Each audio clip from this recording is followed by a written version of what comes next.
It is no secret that Arizona Senator John McCain and President Trump are not the best of friends. And now sources close to McCain say that President Trump is not expected to be invited to his funeral. McCain, who is 81, was diagnosed with an aggressive form of brain cancer last year. And we're told former Presidents George W. Bush and Barack Obama have been asked to deliver eulogies at McCain's funeral.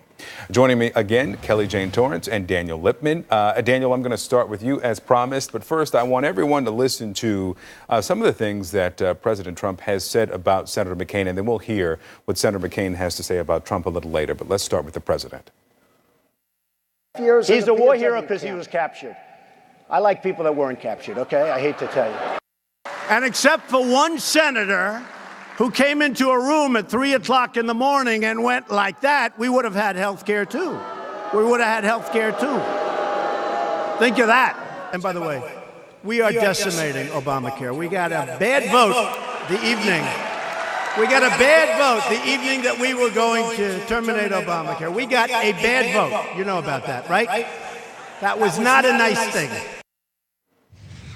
Now, politics, Daniel, obviously is sometimes a rough sport, but the degree to which McCain has now come out through this source, I mean, I can't imagine that the source would speak if he didn't have McCain's blessing, to let everyone know that he doesn't want the president at his funeral. How intense is this dislike?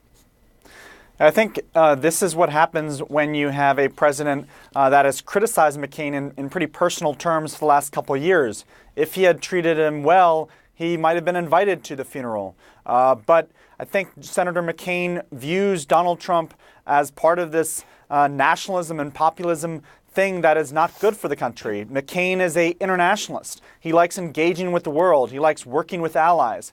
And as you saw 2 days ago, President Trump was basically lighting people's hair on fire from France and England with mocking how, they had suffered terrorist attacks. That's something that McCain would never have done.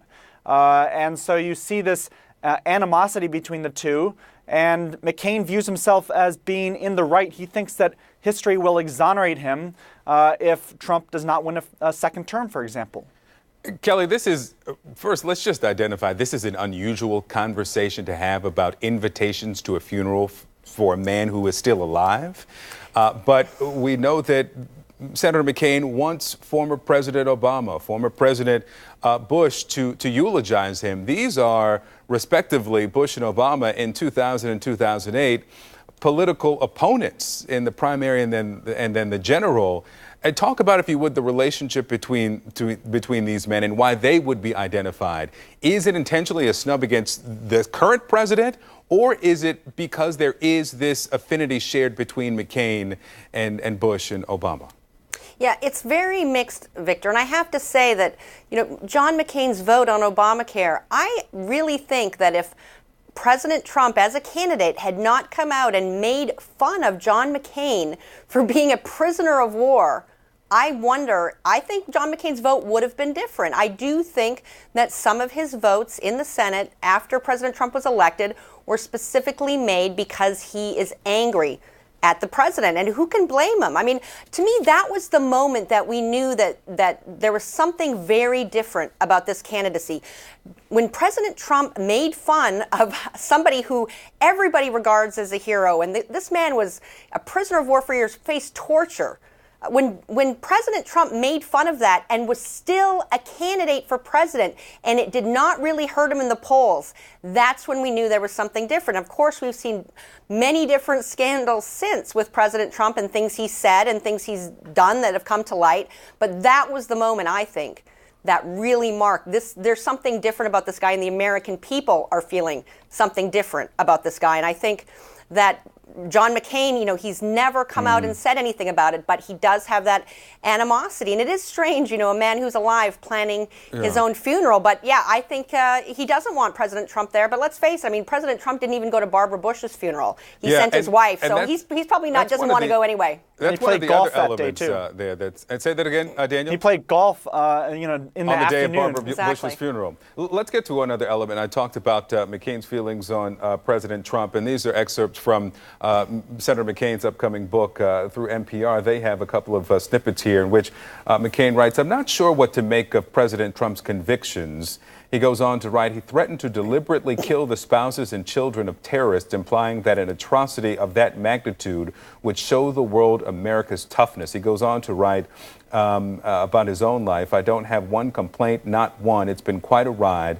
I made a small place for myself in the story of America, and this is in the history of my time." So it's a blend here. We don't want what will be an event to honor this senator to be overshadowed by the one man who's not there. But this reporting and what he's writing in his book, the senator himself wants to make sure that he's clear on where he stands on this president.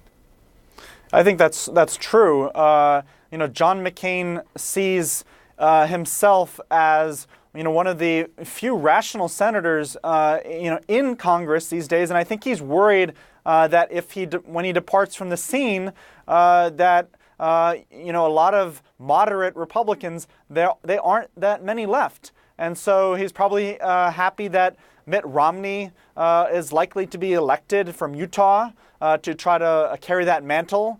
And with Jeff Flake retiring, you see the shift to the right of the Republican Party and also to the left. You don't have many Democratic deal makers as well. It'll be interesting to see if Democrats take control of Congress and how that affects things, whether the partisan war between Congress and the White House only gets worse, or whether President Trump can actually make some deals with a Democratic Congress, because they do have things in common like infrastructure that they could get done. Yeah, only in Donald Trump's America is the guy who was caught on mics joking and using the Beach Boys song Barbara Ann and joke bomb, bomb, bomb, bomb, Barbara Ann. Only in Donald Trump's America is that guy a moderate Republican.